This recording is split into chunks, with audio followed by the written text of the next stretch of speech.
Well, today we're going to talk about the five biggest mistakes that people make when they put together a road trip.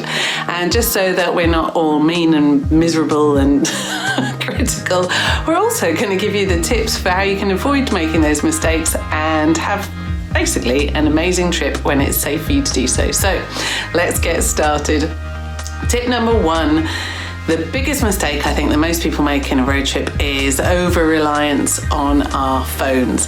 Now, I would probably start by saying this, that I've made all of the mistakes in this video. That's why I'm qualified to talk about them. If you don't know me yet, my name is Abby. I run Inside the Travel Lab. It's one of the UK's top luxury travel blog. It focuses on independent travel stories and narratives, and it's really... We hope to connect together a group of people who really care about travel, who see it as a force for good and love the places that they visit and want to help out, whilst also having a great time. Okay, this isn't the sort of feel miserable place. So for all the mistakes, we're going to give you some positive things as well. So these are all my mistakes, but I also see them and hear them from a lot of other people. So number one, over-reliance of a mobile phone. And there's a lot of ways that that can show up. Number one, of course, is navigation. We almost always use it nowadays, I think, for storing addresses and details, perhaps an email or WhatsApp or a text, so the actual address of the place we're going. We use Google Maps often, or I know I do, as sat-nav in the car. We have even all our phone numbers in there, breakdown numbers, things like that. But even if you're going to travel internationally, I tend to use Google Translate or just know that I've got that as a backup. And I've gone wrong with all of these things, okay, because two things that can go wrong. One, which is easily fixed, is that you run out of battery, okay, particularly when you're using your phone really heavily as a map to navigate. You'll often discover that the battery just dies. Another thing that can really upset phones is the big changes in temperature, so the battery can go quickly again then. So you should always pack on your road trip something that will charge your phone within the car. They often work quite slowly, so it's a good idea to have a power bank as well. But the harder thing to overcome is the fact that sometimes you just won't get a signal, and that's not just if you've gone somewhere abroad where perhaps you could buy a SIM card or plan in advance and sort it out.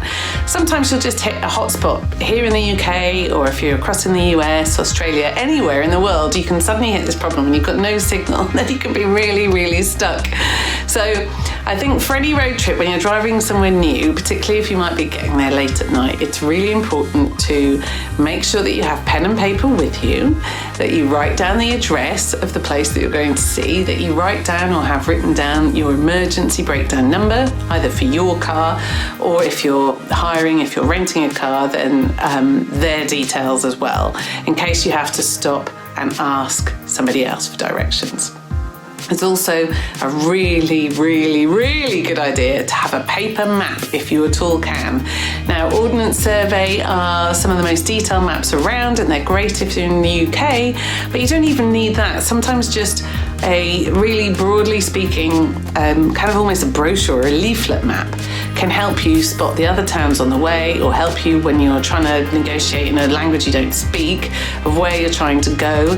Sometimes even a language you do speak. Okay, I've had a lot of trouble making myself understood in the United States with this accent, so if you can actually point when you're really lost and stuck to the name of the place that you're trying to get to, then that can help a lot. So there we go.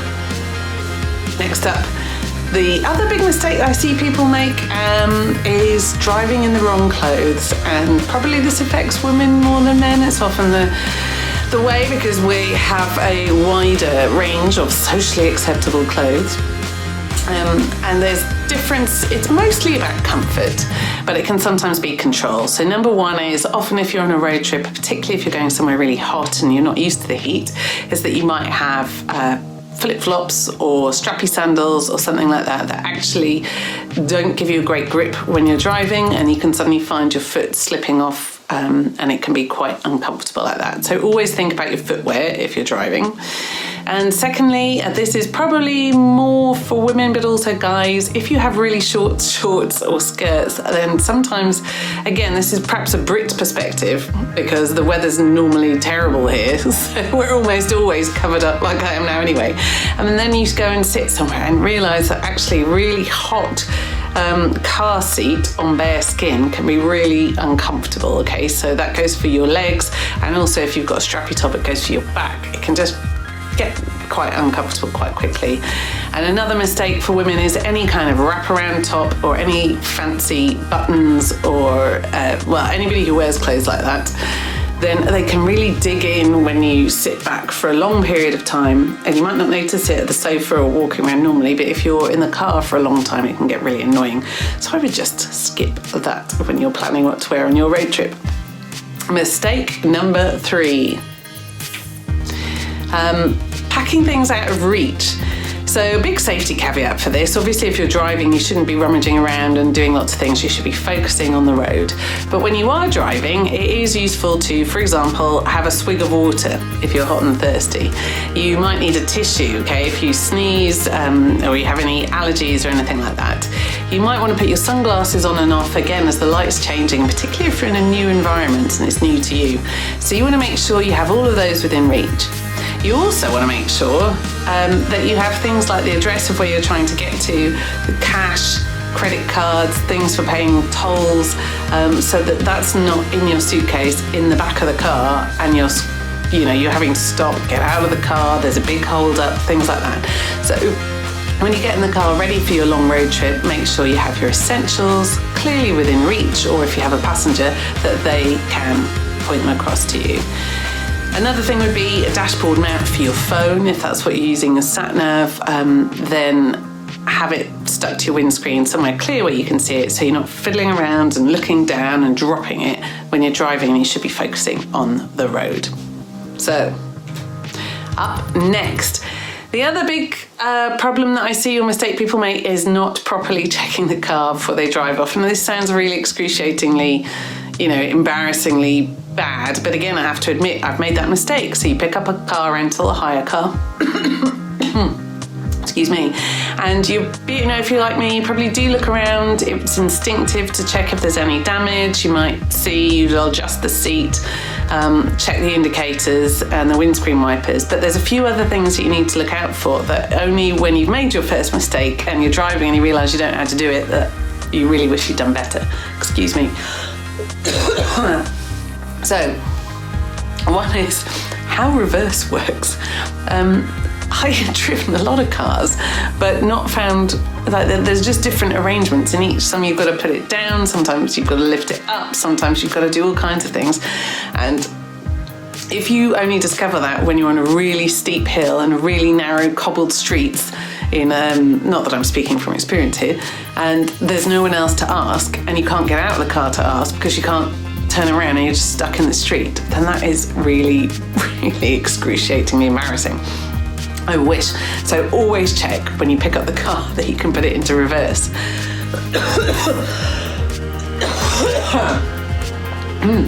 Not quite so bad, but within the same extraordinaire is not knowing how to open the petrol cap and not knowing how to pop the back of the boot or the trunk to get things in. Now, these are generally less awkward because you are in a position where you can stop the car to get out and have a look, but it's still better for you to find out before you drive away. So when you pick up the car at the car rental desk, check, and it's always less embarrassing to go and ask the people who are renting you the car than it is to be stuck in the middle of a street, blocking up the road and stressed. One other thing to look out for, I would say, is any child locks or steering wheel locks as well. They can trip you up. So the fifth and final point that I see mistakes being made when people are putting together their road trips are missing the point. The point is to explore and enjoy yourself, and if you end up in a big rush trying to tick off too many things or trying to get somewhere on time when perhaps you didn't need to be on time, or just trying to not let anybody stop for a break or water or to take a photo or anything else, then you're missing the point for exploring this lovely world. My tips would always be to plan to drive less and stop more. Always try and take the scenic route.